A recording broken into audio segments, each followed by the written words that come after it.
Hello, Josh George here, talking about the independence of FBS college football.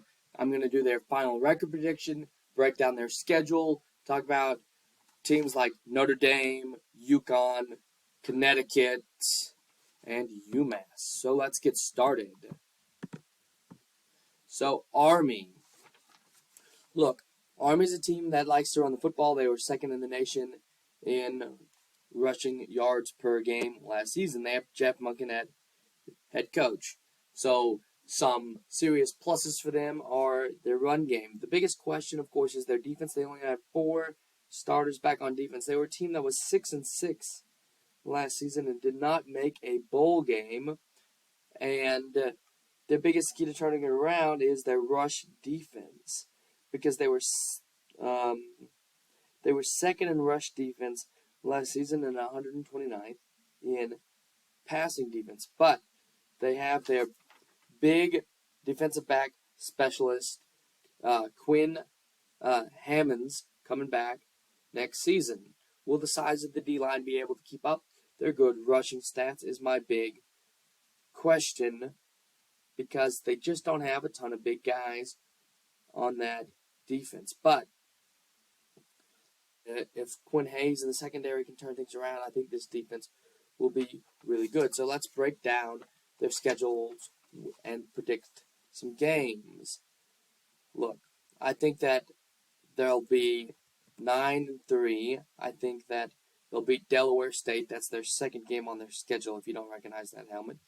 Then I have them winning at UTSA, and I have them beating Syracuse and Boston College, 2 tough ACC matchups. Then I have them beating Troy and UMass, and then Holy Cross, which is the little purple one with the HC on it. And then I have them beating Coastal Carolina and Navy. So their losses will be opening weekend at Louisiana Monroe, then at LSU, and then in Denver against Air Force. And that's how I have them getting to 9-3. Like I say, if that pass defense ends up coming through, they might do better. I think I have this on the high end because I do have some faith in that pass defense. Now to UConn. UConn, I think, is going to be this year's TCU. Everyone's been asking that question. Who's the team that's just going to be the surprise team? And they've been asking in a way that who is this year's TCU? Well, I think that's UConn, and I'll tell you why. They're ranked second among independents in Athlon and Lindsay, so behind Notre Dame. So they're supposed to be really good. They also get Jalen Mitchell from Louisville, a running back who was a 1,000-yard rusher, a team that was 33rd in the nation in rush yards per game last year. So they're going to run the ball even more, be even better in that category. But on defense, they allowed 26 points per game, and they're trying to get that number improved with 8 starters returning on defense. So and they have a very favorable schedule. David Dorn, head coach at NC State, struggles in openers, has struggled in home openers before. Well, they open with NC State. Then you get an FIU team that is picked. I had them at the bottom of Conference USA. Rice. There's that old expression that if you listen to SG1 Sports, don't lose to food. And then South Florida picked worst in the American Conference. James Madison's not bowl eligible. UMass, we'll get to them later, but they're ranked at the bottom of independents in both Lindsay and Athlon this year. And then, of course, Sacred Heart and FCS opponent. So I have this team just finding a way to pull some upsets this year. Once you start winning a couple games, you get on a roll, and I think that'll happen. I think they're just going to be that find a way to win team like TCU was last season. I have them at 10-2. I have them finding a way to win their little home opener against NC State. And by the way, David Dorn struggles on the road. is what I was meaning to say, because you saw it against ECU last year so I have him beating NC State. I have him beating Georgia State.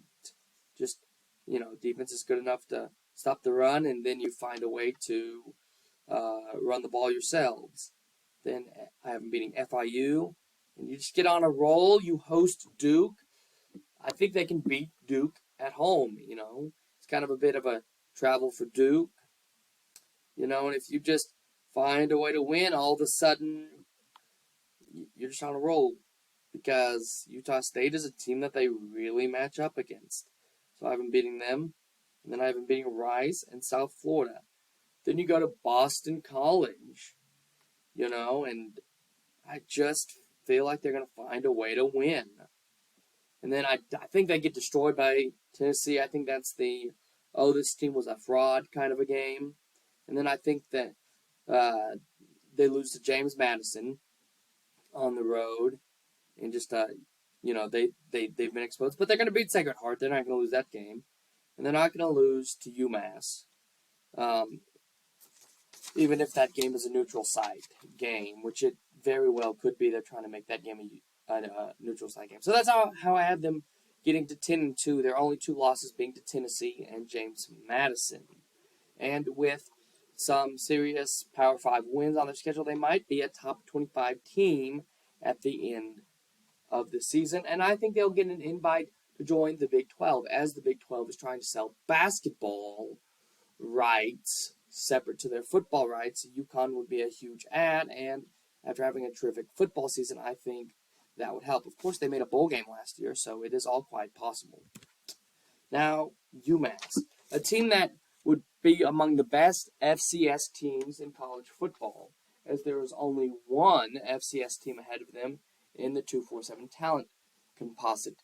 This year, there's only 4 teams projected to be ahead of them in the 247 talent composite. Last year, they were 98th. This year, they're projected to be 132 in talent composite. So they're a team that's not quite up to FBS standards, just because they're really good in one category. In fact, they were the worst offense in the nation last year, only scoring 12 points per game. They only won one game. It was a 20-3 win against an FCS opponent. So, with all that being said, I just don't think that UMass is quite there just yet.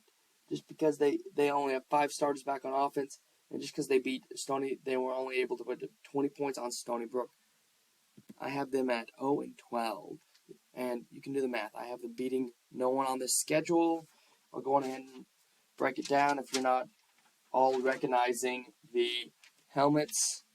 So I have them losing to New Mexico State, at Auburn, Miami of Ohio, Eastern Michigan, New Mexico, Arkansas State, Toledo, Penn State, Army, Merrimack, Liberty, and UConn. Now, the reason I have them losing to Merrimack, that third helmet on the right side, is because an FCS team almost always beats an FBS team. It usually happens 4 to 6 times a year. And this is just, when I was doing the predictions, this is just where I thought a good spot would be, because sometimes losing breeds losing, and I just have a feeling that they lose that game and go 0-12. Now, Notre Dame. The Notre Dame Fighting Irish are a team that ended up winning 9 of their last 11 games. And they have the biggest offensive line crew in all of college football as far as mass goes. They're going to weigh an average of 110 pounds this season. So they're going to be able to push people around. And they also have 9 starters back on defense, which is going to be huge. They also bring in a new quarterback, Sam Hartman from Wake Forest, who is a preseason Heisman favorite. They think that he's going to fit into this offense nicely. With him, they're going to. They think he's going to be a more mobile quarterback for them, and a team that had 189 rush yards per game. They expect that to go to 200. And a team that only passed for 207 yards per game last season, they expect that to go to 250. So with a good alignment, or with a good offensive line, a good quarterback, things are expected to pick up. And a lot of defensive starters returning. Their focus is going to change to creating more turnovers. They were -3 in turnover margin last season, and they play a very tough schedule this year. So Al Gordon and, of course, Marcus Freeman are going to work very hard on getting turnovers this season. Now, I have this team 10-2. I have them losing to Ohio State and Clemson. That means I have them beating Navy, Tennessee State, NC State, Central Michigan, Duke, Louisville, USC, Pittsburgh, Wake Forest, and Stanford. This was a video about the independence of college football by Josh George. You are on Football Guys channel. You can like and subscribe to the video. Have a nice day, please.